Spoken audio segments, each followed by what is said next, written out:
Kaya na sinabi mo sa during our pet interview na kapag pabigat, ganyan. Ah, okay. Actually, the other day nga, minessage ko si Mrs. Tongolero. Told her na, parang buti naisipan mo na naibigay sa akin yung ganitong klaseng role. Like, what if like... Sinermonan mo naman Hindi, parang... Doon siya na challenge, no? Pag mga lalaki na challenge din sila na parang, ay shit, gusto ko na siya makinig. Ito ka ba sa premiere night? Sometimes. Ano sometimes? Gusto tawag sa akin na. Smart tawag sa akin. Hindi ko na babayad ng loan. Hindi ka sasabihin sa noy.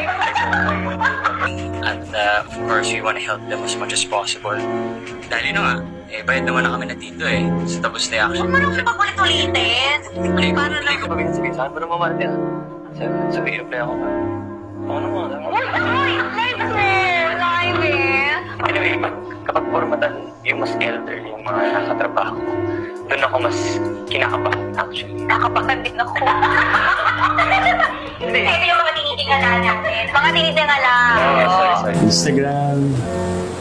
Instagram, pag-post siya ng brands, sa close friends niya. Friend. Tama. Ano naman? Tama.